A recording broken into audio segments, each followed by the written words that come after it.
Hi friends, it's Karen, or VSG, tearing it up. Today is February 27th, 2018. I had VSG, or vertical sleeve gastrectomy, which is a weight loss surgery, on September 19th, 2017 at Henry Ford, Maine in Detroit.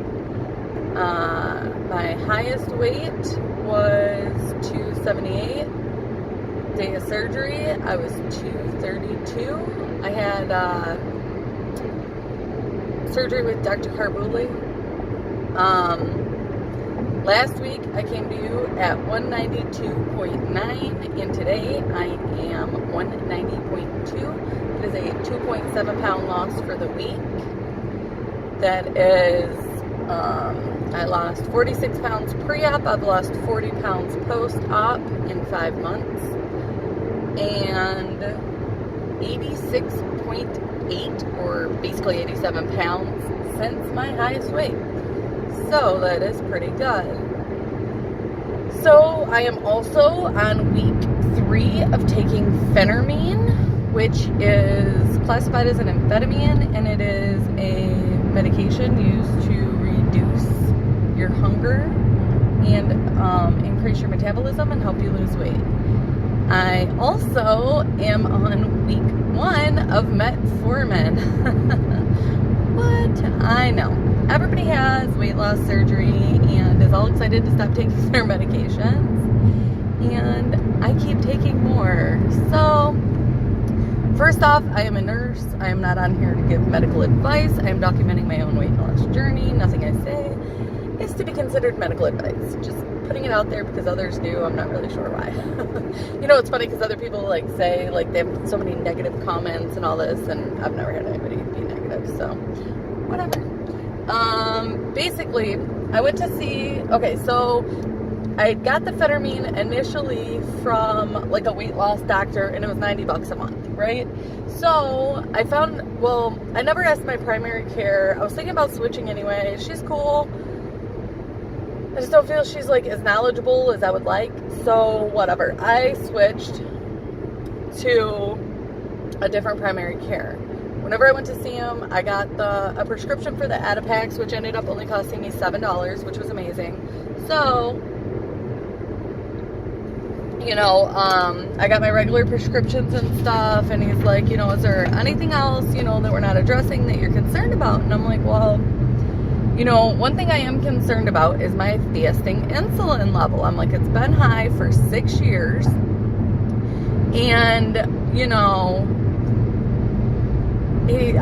he's like, well, how high? I'm like, well, my fasting insulin level is 44. He's like, wow. I'm like, yeah, because the normal is 3 to 5.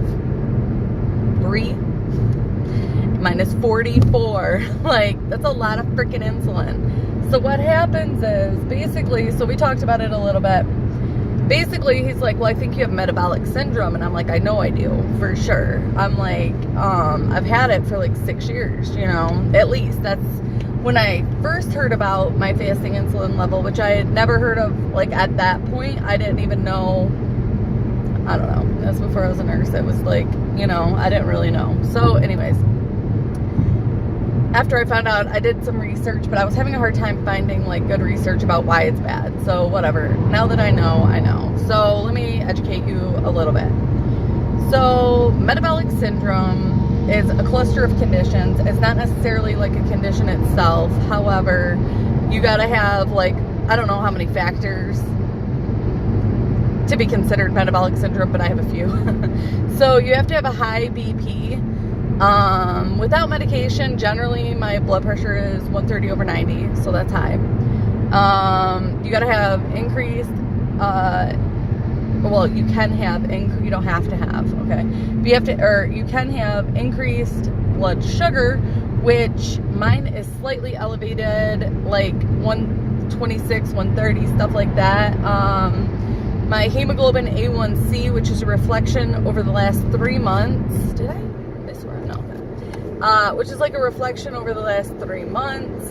And it gives you an average glucose level. And mine is a 6, which 6.5 5, I think, is diabetic, which kind of pisses me off because before surgery, I was a 5.8. I didn't fucking weight loss surgery and have your hemoglobin A1C go up. Like, what is wrong with me? Anyway, you have excess of fat in the waist, increase in cholesterol, which I don't have, but I do have increased triglycerides. I believe mine was 144, but I can't remember, so whatever.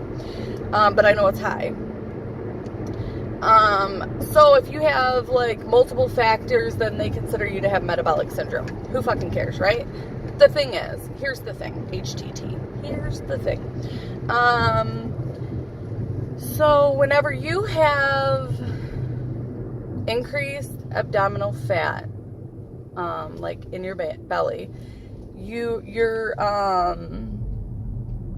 likely to, and what I say is like likely to, it's not fucking every single person, so whatever, but it increases your chances of having issues with your with diabetes, because what happens is insulin allows glucose into the cells. Well, whenever you have an increase in abdominal fat, it makes it harder for your cells to respond to the insulin. So what happens is your body dumps more insulin. So like you're constantly, like every time you eat, your body is trying to use the insulin to get the glucose into the cells. But because your cells are desensitized and or buried under all this fat, it has a hard time getting in there, and then all that glucose just gets stored as body fat, basically. So it makes it really hard to lose weight whenever you have metabolic syndrome and hyperinsulinemia, the high insulin level. So I've known about the hyperinsulinemia for at least 6 years, you know, and I've talked to other doctors and they're like, well, if you get hypoglycemic, then take glucose tabs. Like, that's not solving the fucking problem. You know, I'm still have hyperinsulinemia. I still have metabolic syndrome. We're still ignoring these conditions and not treating it, and it's not helping. So, you know, I'm not gonna lie, I was pretty disappointed to find out that after weight loss surgery, after losing 87 pounds, I still have a high fasting insulin level. Like, why does my body suck so bad? And maybe it's because I am short in my midsection. I mean, I'm short overall, I'm 5'2", but all my weight is in my belly. Like, at my highest weight, my belly was 57 inches around. It's currently 47 inches around. That's still huge. I think part of the metabolic syndrome is a waist circumference in a woman over 35. Mine's 47. So, I mean, it's freaking big, guys. It's not like, I mean, I do look pretty good in clothes and everything, you know, but, I mean, you can look on Instagram. I've posted pictures, like, naked, just covering my nipples or whatever, you know, but, like, I still have a giant fucking stomach. So, anyways, I guess that might be why it's not getting better. I'm not really sure, but anyway it goes, it's still frustrating. It still sucks. So I talked to this new doctor and I'm like, you know, I'm really concerned about my hyperinsulinemia. You know, it really sucks that I don't know, that it's high. And he's like, yeah, it's bad for you. And I'm like, yeah, you think? I'm like, I've been trying to say that, but, you know, I'm like, my last doctor offered me glucose tabs, and I told her, that's stupid. I'll eat if I'm, like, hypoglycemic. I'm not dumb. You know, like, I want to treat it. Anyway, so, you know, we discussed it, and he's like, well, I can put you on metformin, and we can see if we can get it to go down. So, how does metformin help hyperinsulinemia? It helps increase the sensitivity of the cells to allow the insulin to work, essentially. It doesn't help you lose weight necessarily, but it helps your body use the glucose that you are putting in it more appropriately, you know? but Taryn, if your problem is the glucose, why don't you just go back to doing keto? Because it works, and that's probably why it works for me. Guys, you know I hate keto. It's not for me. It works for a lot of people. It works for me. Amazing. Like, I definitely will keep it in my back pocket. Like, if I get to where I have, like, 20 or 30 pounds to lose, and I just need to knock it out, and nothing I'm doing is helping, and I have tried and exhausted every other possible option in America, I will try keto again, because I know it works. However, I would rather take 10 pills than do keto. I become a bitch. I don't like it. I'm miserable. I'm constantly feel like a freak, and I am so miserable that my husband and my daughter make me sit in my bedroom because they don't want to be around me because I'm so miserable. That's why I don't want to do keto. I know some people love it, and I will say 100% it works. It works. But I hate it. So I'm going to keep trying different medicines until I can find something to help me so that I don't have to do keto. I know that's so bad. And it's embarrassing to say, I guess, because some people are like completely anti-medication. I am not. I am a nurse. I am one who, if I need a medicine, I'll take it. I don't care. I have a whole little freaking container. You know, I always got little containers full of fucking pills, and I just pop them all day. Whatever. I don't care. I don't take narcotics. Just so you guys know, that's not the kind of pills I'm taking. I guess technically Adipex would be considered maybe a narcotic, but I don't take, like, pain pills or whatever. I don't abuse medication, but if I need it, I'll fucking take it. I take my blood pressure medicine. That's another thing. So right after surgery, my doctor had said you don't have to take your blood pressure medicine anymore. But then I seen my primary care, and consistently it was over 130 over 90, and she was like, no, you need to keep taking it daily. So for a long time I was just taking it, like taking my blood pressure and taking it as needed. Kind of got lazy and just started taking it every day. Like, whatever. If I feel like shit, I'll check my pressure. If I'm hypotensive, I'll start checking it again. Otherwise, I'm not. So I talked to this doctor about it. He's like, so how long have you been just taking it every day? I'm like, at least for a week or two. He's like, well, if you've been taking it every day for a week or two, and your blood pressure, you know, that day was like 120 over 70, he's like, just take it every day. He's like, you know, if you feel dizzy or lightheaded, take your blood pressure. Otherwise, just take it every day, you know. So I'm going to see him monthly anyway. But taking Phentermine, aka Adipex, whatever you want to call it,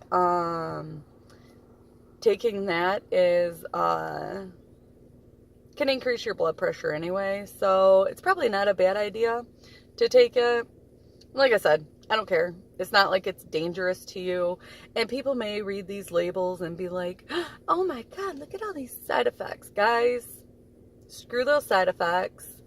If you personally have a side effect, speak with your doctor about it, and you guys can together weigh out the risk versus benefit. However, if an 80-year-old who's on 100 medications and has 10 different comorbidities, like different conditions, takes a medication and has a reaction, it gets listed as a side effect.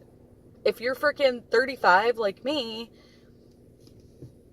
you know, chances of you having the same problem are unlikely.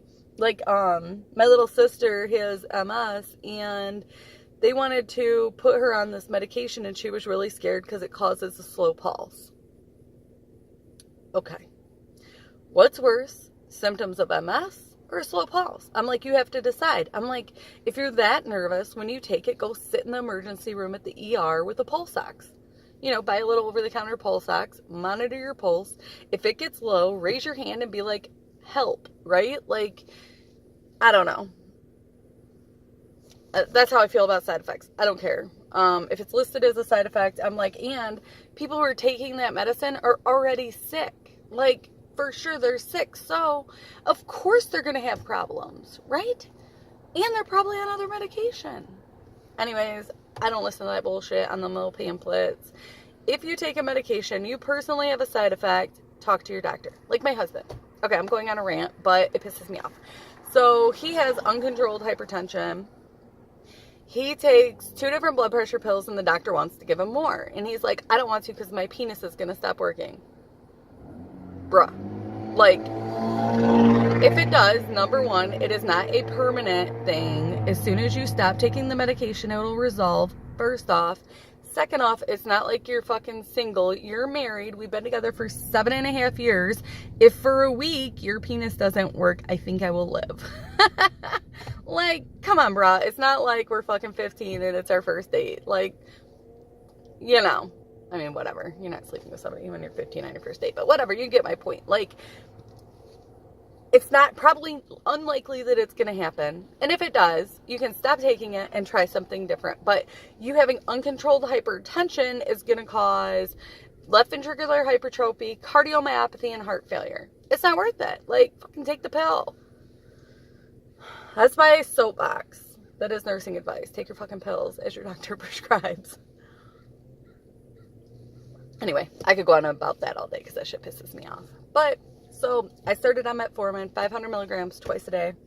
Now that one does have side effects, GI side effects. I have diarrhea, but it's decreasing and I've only been taking it less than a week, I would say. So I just take, my doctor told me to take 1/4 of a pill 4 times a day instead of 2 pills twice a day. So he said just break them in half and take it 4 times a day and it'll decrease the GI effects while I start it. And I also asked him, okay, well, can I take an anti-diarrhea medication if it happens? And he's like, yeah. So the first couple days I had diarrhea pretty bad. Now I might have it once a day, maybe twice a day. So it is what it is. What can I say?